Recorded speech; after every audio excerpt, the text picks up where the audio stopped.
Baik, Bismillahirrahmanirrahim. Assalamualaikum warahmatullahi wabarakatuh. Yang terhormat Bapak Dr. Haji Deden Kormar Priyatna, ST, SIP, MMCHRA, selaku Rektor Universitas Winaya Mukti beserta jajarannya.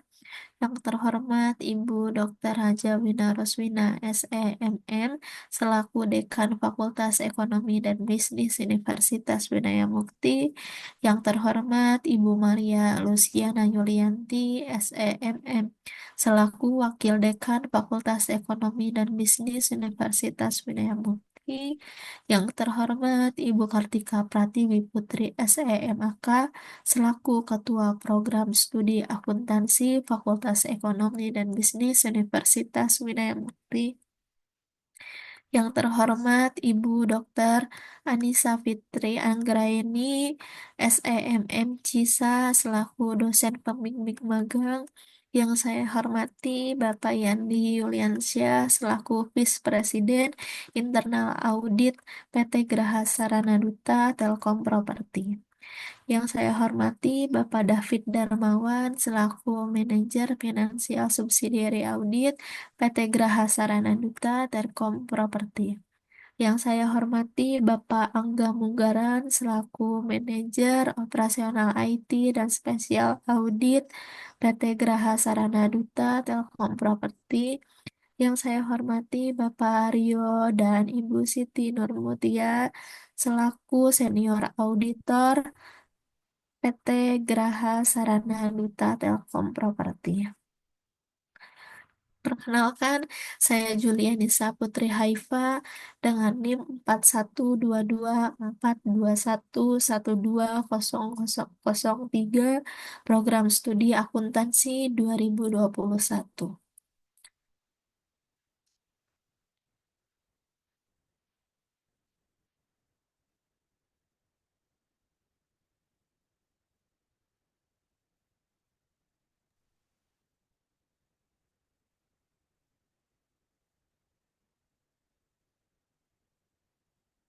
Baik, selanjutnya di sini saya akan mencoba untuk memaparkan materi mengenai hasil magang saya yang berjudul Peranan Internal Audit dalam Pengendalian Piutang Usaha pada PT Graha Sarana Duta Telkom Property.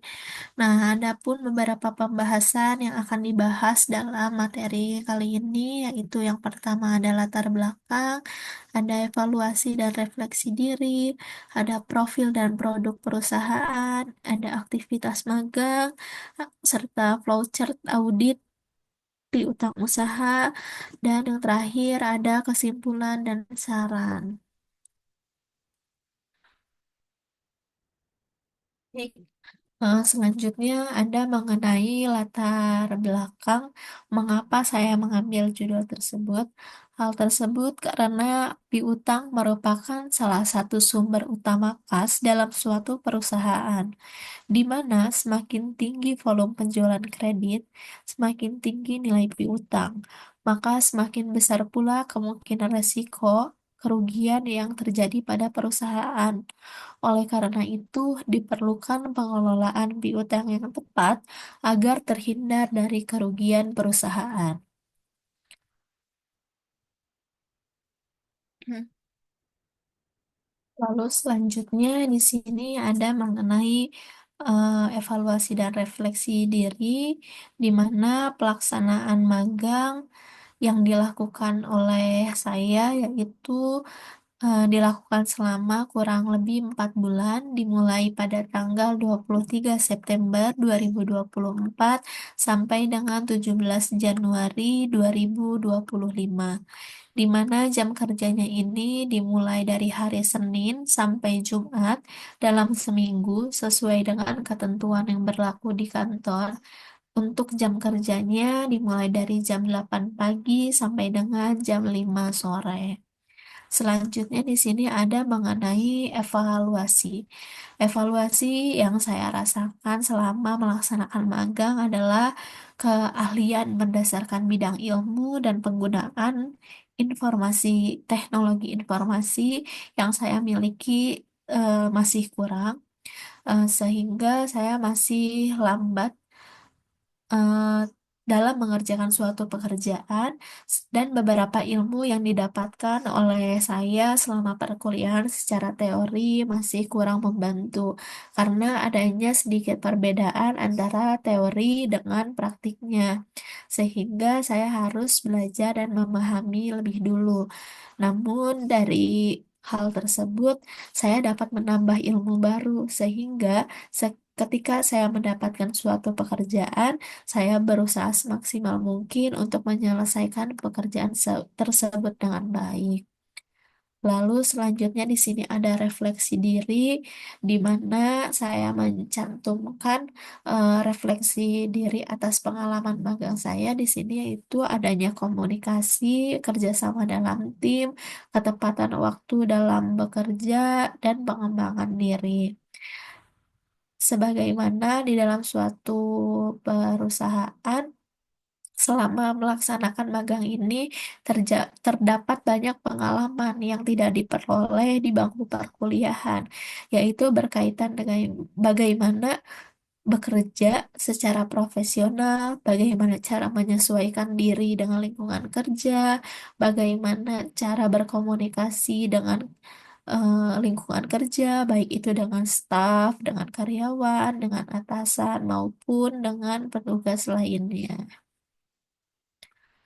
Lalu selanjutnya di sini ada Lalu selanjutnya di sini ada mengenai output pelaksanaan magang. Jadi selama melaksanakan magang, adapun hasil yang didapat selama pelaksanaan magang yaitu yang pertama mengenai gambaran umum perusahaan. Kita sebagai mahasiswa yang magang dalam perusahaan tersebut, kita jadi mengetahui bagaimana gambaran umum perusahaan tersebut, perusahaan tersebut di bidang apa, produk apa saja yang dihasilkan dari perusahaan tersebut. Lalu yang kedua ada eksplorasi bidang dan minat tertentu. Dengan melaksanakannya magang, kita sebagai mahasiswa dapat mengeksplorasi bidang apa nih yang cocok untuk kita ke depannya sebagai karyawan atau sesuai dengan minat tertentu atau minat yang dimiliki oleh kita sebagai mahasiswa. Lalu yang ketiga ada mendapatkan pengalaman praktis. Karena selama magang itu kan kita bekerja ya yang tidak pernah kita lakukan selama di bangku perkuliahan, maka kita praktikkan di lingkungan kerja. Dan yang keempat, ada mengembangkan keterampilan. Sebagaimana ketika melakukan magang, kita banyak sekali hal-hal baru yang kita dapatkan, seperti penggunaan sebuah aplikasi di dalam perusahaan. Hmm. Lalu selanjutnya, Lalu selanjutnya di sini ada mengenai profil perusahaan. Di sini ada Telkom Property, ada logo Telkom Property, di mana PT Graha Sarana Duta ini atau juga Telkom Property didirikan pada tahun 1981, di mana perseroan menggunakan nama belakang Duta yang diadopsi dari nama PT Bank Duta. Memasuki tahun 2011, manajemen perseroan memutuskan untuk melakukan pencitraan ulang perusahaan atau juga disebut sebagai corporate rebranding. Melalui persetujuan shareholder PT Telkom Indonesia, perseroan kini menggunakan brand Telkom Property sebagai new corporate branding perseroan. Nah, Telkom Property ini menjadi bagian dari Telkom Indonesia sejak 29 Mei 2001 dengan kepemilikan saham oleh Telkom Indonesia sebesar 99,99%. Nah, perusahaan Telkom Property ini mengelola berbagai jenis properti sebagai gedung perkantoran, pusat data, dan juga perhotelan. Lalu lanjut, baik lanjut. Selanjutnya di sini ada produk perusahaan dari Telkom Property, yaitu ada property development mengenai perencanaan pembangunan gedung, sewa menyewa, ruang kantor, dan property manajemen, di mana property manajemen ini adalah pengelolaan gedung, apartemen, perkantoran, mall dan mall dan kawasan industri. Lalu ada Project Solution, di mana Project Solution ini PT Graha Sarana Duta membuat atau memperbaiki interior gedung, jasa layanan penggantian atau pemasangan peralatan mekanikal, elektrikal, plumbing, dan juga apa, teknologi informasi. Dan selanjutnya produk perusahaan lainnya ada di Transport Management Service, di mana PT Graha Sarana Duta ini menyewakan kendaraan roda 2 dan roda 4 maupun pendeteksi posisi kendaraan dan tenaga kerja driver atau kita sebut sebagai tenaga alih daya.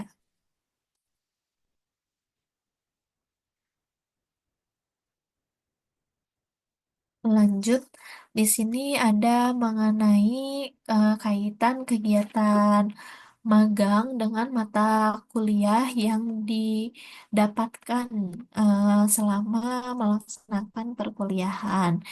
Jadi, salah satu mata kuliah yang berkaitan dengan kegiatan magang dilakukan oleh saya ya, di PT Graha Sarana Duta adalah auditing. Nah, di mana auditing ini merupakan pemeriksaan yang kritis dan sistematis oleh pihak yang independen terhadap laporan keuangan yang dibuat oleh manajemen serta catatan pembukuannya dan bukti-bukti pendukungnya dengan tujuan untuk dapat memberikan pendapat mengenai kewajaran laporan keuangan. Nah, kegiatan yang berkaitan dengan mata kuliah auditing ini adalah pada review laporan keuangan, khususnya pada akun piutang usaha, di mana laporan keuangan yang dihasilkan dapat menjadi alat dalam upaya pengendalian internal perusahaan, di mana pengendalian internal ini dilakukan untuk memastikan semua kegiatan sudah sesuai dengan strategi, kebijakan, sistem, dan rencana kerja yang telah disusun. Upaya ini dapat dilakukan dengan melihat rasio-rasio keuangan hingga analisis terhadap realisasi biaya berdasarkan data yang tersaji di dalam laporan keuangan. Lalu lanjut di sini ada saya sampaikan beberapa kegiatan magang saya yang saya lakukan selama magang di PT Graha Sarana Duta atau Telkom Property. Nah, di sini ada saya melakukan membuat neraca atau balance sheet. Nah, balance sheet ini adalah laporan keuangan yang melaporkan aset, kewajiban, dan ekuitas pemegang saham perusahaan pada titik waktu tertentu.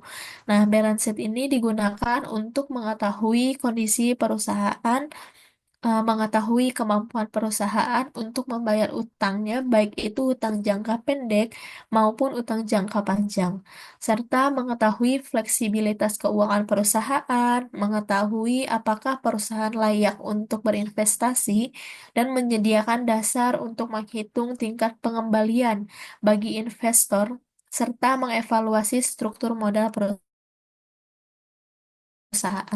Di sini saya cantumkan mengenai eh, apa namanya tuh format dalam balance sheet yang saya buat. Nah, kegiatan magang selanjutnya yaitu adalah membuat laporan laba rugi dan juga membuat laporan keuangan trial balance per account, di mana laporan laba rugi ini atau sering disebut sebagai laporan profit and loss adalah laporan keuangan yang mencatat semua pendapatan dan biaya perusahaan selama periode tertentu, biasanya dalam waktu 1 kuartal atau 1 tahun. Nah, laporan ini menunjukkan apakah perusahaan menghasilkan keuntungan atau mengalami kerugian dalam periode tertentu. Lalu selanjutnya ada membuat laporan keuangan trial balance per account, di mana trial balance ini adalah pembukuan di mana semua saldo dalam buku besar digabungkan ke dalam akun debit atau kredit dengan jumlah yang sama.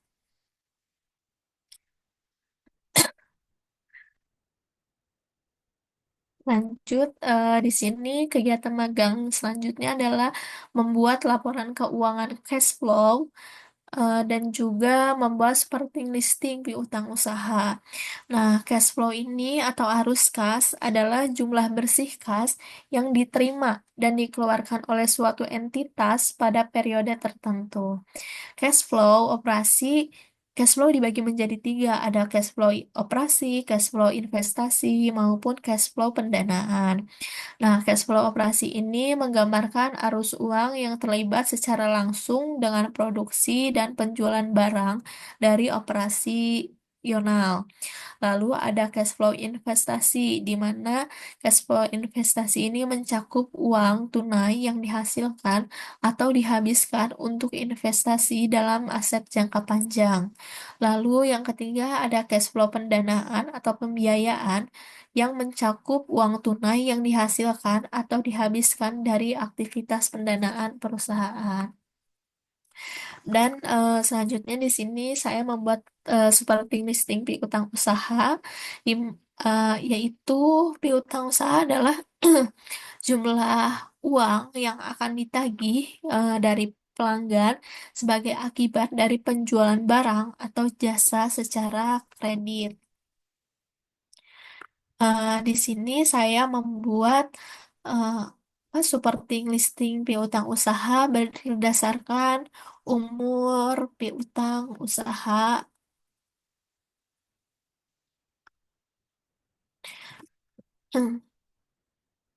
Lalu selanjutnya di sini saya membuat kertas kerja piutang usaha serta menghitung fluktuasi piutang usaha. Nah, kertas kerja piutang usaha ini adalah dokumen atau laporan yang digunakan untuk memverifikasi dan menganalisis saldo piutang yang tercatat dalam pembukuan perusahaan. Nah, kertas kerja ini berfungsi untuk memastikan bahwa saldo piutang yang ada di laporan keuangan perusahaan akurat dengan transaksi yang telah dilakukan. Nah, selanjutnya di sini saya mengupdate data rincian piutang usaha bil dan bil, di mana piutang usaha bil ini atau sudah ditagih adalah piutang yang sudah diterbitkan faktur atau tagihannya dan pelanggan telah menerima tagihan untuk dibayar dalam jangka waktu tertentu. Nah, sedangkan piutang usahaan bil atau yang belum ditagihkan adalah piutang yang belum diterbitkan fakturnya, meskipun barang atau jasa tersebut tuh sudah diberikan kepada pelanggan. Nah, selanjutnya di sini ada mem- saya membuat kertas kerja konsolidasi antar perusahaan, di mana kertas kerja konsolidasi antar perusahaan ini digunakan untuk menyusun laporan keuangan gabungan antara perusahaan induk dan anak. Nah, kertas kerja konsolidasi ini berfungsi untuk mempermudah proses pembuatan laporan keuangan secara keseluruhan atau gabungan. Dalam kertas kerja ini terdapat beberapa akun antar perusahaan yang harus dieliminasi. Lalu selanjutnya saya melakukan review laporan menyusul menyusun laporan hasil review dari piutang usaha pada PPT atau PowerPoint yang telah disediakan oleh audit Telkom, di mana pada PPT ini berisi mengenai data posisi keuangan PT Geraha Sarana Duta, perusahaan yang mengalami perubahan nominal piutang usaha terbesar dari tahun ke tahun maupun per triwulan.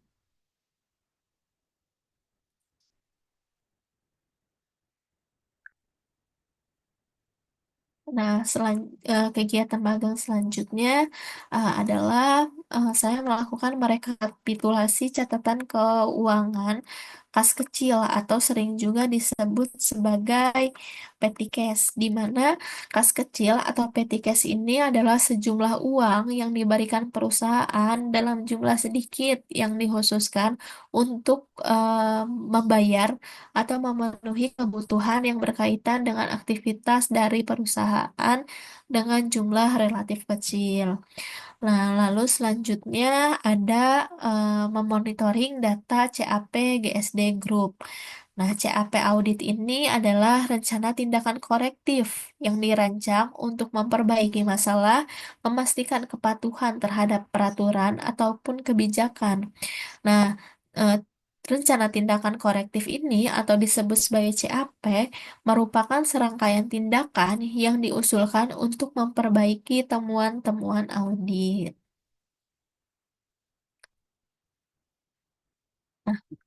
Selanjutnya di sini saya mencoba untuk membuat flowchart eh, analisa ataupun review piutang usaha pada PT Graha Sarana Duta. Nah, jadi tujuan dari audit piutang usaha ini adalah untuk memastikan usaha untuk memastikan piutang usaha GSD Group atau GSD konsolidasi sesuai dengan standar akuntansi keuangan dan juga memastikan tidak adanya pendapatan yang under overstate. Lalu untuk ruang lingkup audit piutang usaha pada PT Graha Sarana Duta ini adalah objek reviewnya itu kita menggunakan kertas kerja F4 PT Graha Sarana Duta Konsolidasian atau GSD Group yang sudah cocok dengan trial balance. Nah, untuk lokasi reviewnya, review ini dilakukan on desk berdasarkan kertas kerja F4 Bill dan Unbill piutang usaha triwulan 3 setelah rekonsiliasi, di mana pada periode pelaksanaannya pada tanggal 27 sampai dengan 30 November 2024. Nah, periode data yang digunakan pada review audit piutang usaha ini adalah listing kertas kerja F4 piutang usaha yang masih outstanding per tanggal 30 September 2024 atau pada triwulan 3. Nah, sedangkan untuk populasi berdasarkan kertas kerja F4 piutang usaha bil dan ambil per triwulan 3 2024 setelah rekonsiliasi yang sudah dicocokkan dengan trial balance per account pada per tanggal 30 September 2024. Nah, selanjutnya, di sini saya akan mencoba untuk menjelaskan mengenai flowchart analisa review piutang usaha pada PT Graha Sarana Duta. Jadi, yang pertama itu adalah pahami dan evaluasi internal kontrol atas piutang, transaksi penjualan, dan penerimaan kas. Lalu, identifikasi kertas kerja F4 eh, before dan after rekonsiliasi. Lalu audit membuat figur piutang usaha berdasarkan aging, captive, dan non-captive, serta long outstanding piutang berdasarkan template yang telah disediakan oleh auditor Telkom per tanggal laporan posisi keuangan. Nah, selanjutnya adalah periksa matematikal akurasinya dan cek individual balance ke subledger, lalu totalnya dimasukkan ke dalam general ledger. Nah, lalu selanjutnya tes cek umur piutang dari beberapa customer ke subledger piutang. Nah, selanjutnya ada konfirmasi piutang, di mana eh, dilakukan yaitu beberapa cara, yaitu dengan tentukan dan tuliskan dasar pemilihan pelanggan yang akan dikirimi surat konfirmasi piutang. Lalu tentukan apakah akan digunakan konfirmasi positif atau konfirmasi negatif. Nah, yang ketiga ada cantumkan nomor konfirmasi baik di schedule schedule piutang maupun di dalam surat konfirmasi. Dan yang keempat ada jawaban konfirmasi yang berbeda harus diberitahukan kepada klien untuk dicari perbedaannya. Lalu membuat summary dari hasil konfirmasi. Nah, selanjutnya ini ada pemeriksaan subsequent collection dengan memeriksa buku kas ataupun bukti penerimaan kas untuk periode sesudah tanggal laporan posisi keuangan sampai mendekati tanggal penyelesaian pemeriksaan lapangan. Nah, perhatikan eh, dalam catatan tersebut dicatat sebagai subsequent collectionnya ini hanyalah yang berhubungan dengan penjualan dari periode yang diperiksa.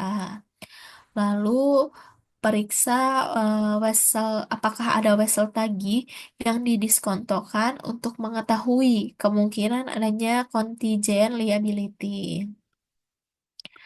Nah, selanjutnya adalah periksa dasar penentuan allowance for bad debts dan periksa apakah jumlah yang disediakan oleh klien itu sudah cukup dalam arti tidak terlalu besar dan tidak terlalu kecil. Lalu identifikasi long outstanding piutang, termasuk mencari tahu alasan klien belum bayar itu karena apa, cek kondisi customer, dan tindakan yang sudah dilakukan oleh manajemen untuk menagih utang tersebut itu bagaimana. Nah, lalu periksa surat-surat perjanjian, jawaban konfirmasi bank, eh, dan koresponden file untuk mengetahui apakah ada piutang yang dijadikan sebagai jaminan. Nah, selanjutnya yaitu lakukan prosedur analisis terhadap piutang dan penjualan. Nah, lalu periksa apakah penyajian piutang di laporan keuangan itu sudah dilakukan sesuai dengan standar akuntansi keuangan di Indonesia, seperti SAK, SAK, ETAP, atau IFRS.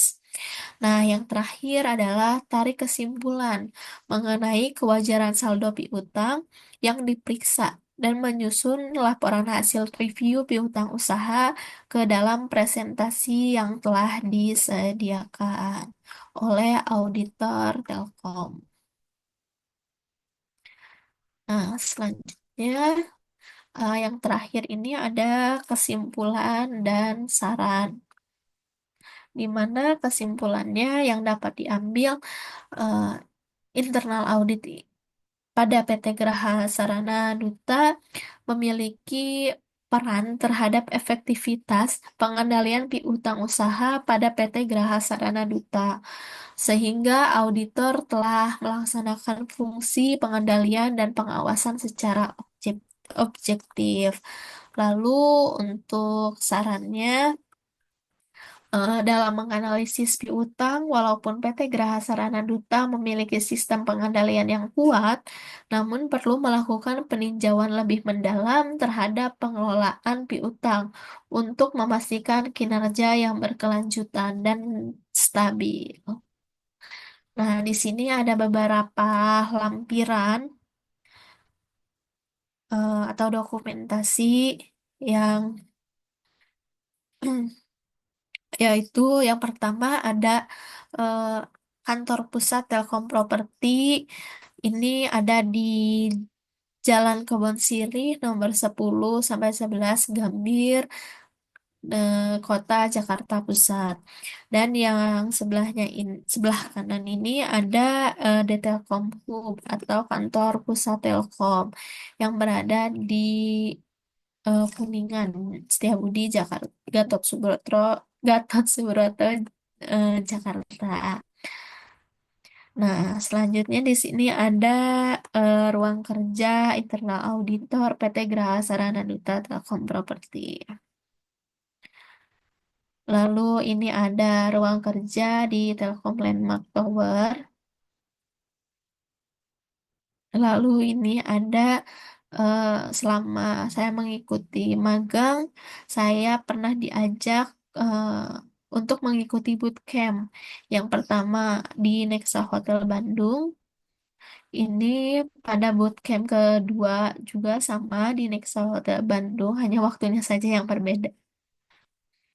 Lalu ini ada dokumentasi bersama Vice President Internal Audit dan tim dari Financial Subsidiary Audit PT Graha Sarana Duta Telkom Property. Nah, ini adalah dokumentasi pada hari terakhir kerja, di mana saya memberikan sertifikat kepada PT Graha Sarana Duta Telkom Property yang diwakili oleh Vice Presiden Internal Audit PT Graha Sarana Duta Telkom Property. Nah, mungkin cukup sekian pemaparan pembahasan mengenai hasil magang saya di PT Graha Sarana Duta Telkom Property. Kurang lebihnya saya mohon maaf bila ada salah kata. Sekian dari saya. Wassalamualaikum warahmatullahi wabarakatuh.